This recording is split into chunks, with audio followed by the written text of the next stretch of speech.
You need to watch this top 1% hot lap if you want to get fast around the Imola Grand Prix circuit. Let's go on board with Zingy to see how it's done. Start the lap with DRS and keep a tight line to the inside as the track swoops right and left. Subscribe before you get to the first main corner. Point the car towards the entry curb and brake in a straight line at 90 meters, or as soon as the coloured part of the curb begins. Down to 5th gear, and just before the curb ends, turn into the corner at the same time as easing off the brakes, then fully release them before the apex and start applying the throttle. Aim to position the car on the top of the red section of the curb, with the centre of the car clear of the curb to prevent bottoming out. Then with the car slightly to the right of the circuit as you get to turn 3, full throttle just before the apex, positioning the car once again on top of the red section of the inside or even over it, as long as you avoid the sausage curb. Allow the stone to open up on exit using all of the track as you brush the curb, then go slightly right before immediately turning left hard as you tackle this early apex. No need to lift and either position the car on top of the red section of the inside curb or simply avoid it fully for stability purposes. Use everything on exit in order to give yourself the best line. There's a short run to turn 5 in which you want to hold 7th gear while you ride the entry curb and leave the curb as it drops away. Only then will you brake for the corner, just lightly still at 7th gear or down to 6th gear, and then about 90% throttle all before the apex. On top of the red part of the curb again, allowing you to be as far left as you pass the apex. Almost full brake force this time, only for a moment as you release to gain enough rotation. 5th gear, as close as you can to the inside curb, but focus on the exit as you want to use as much of the track as you can on the outside. Towards the hairpin now, as close as you can to track limits on entry, but be aware there's no curb to help you open up the corner. Braking at exactly 50 meters or just after the grey section on the right hand side, down to 3rd gear, taking a slightly later apex in which once you reach, switch from the brake to the throttle pedal, getting to the inside curb, but don't touch it as you want maximum stability on exit. Up the hill and straighten up the wheel using all of the curb to the rumble strip, and now a moment to relax before the high speed corner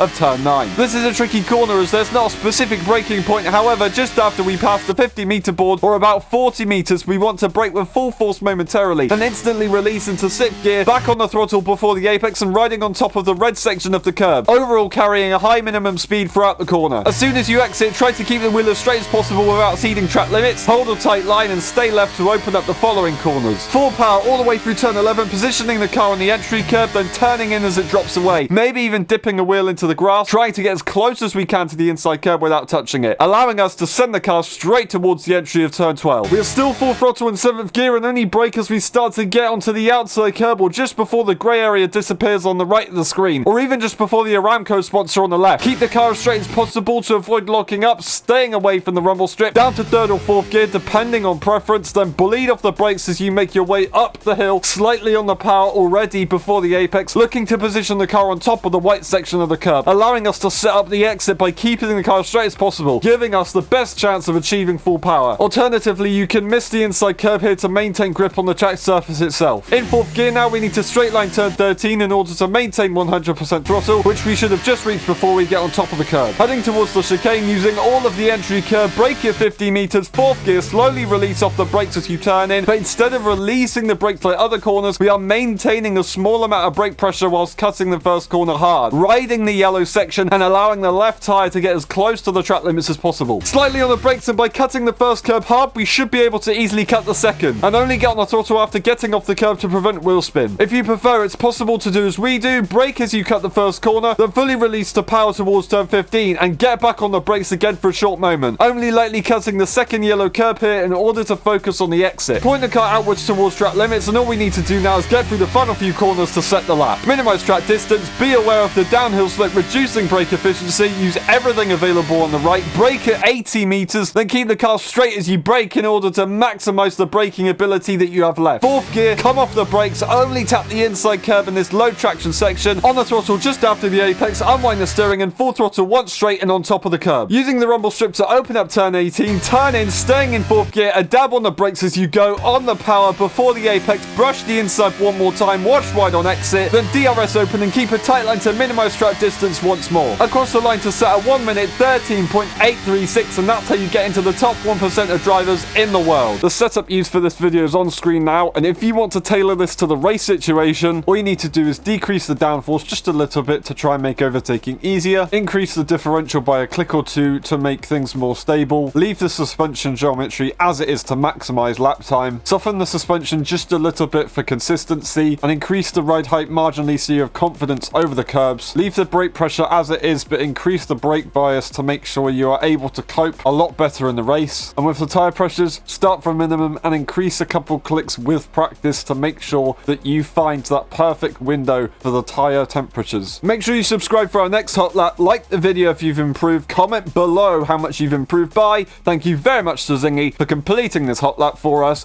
Good luck, and let's race.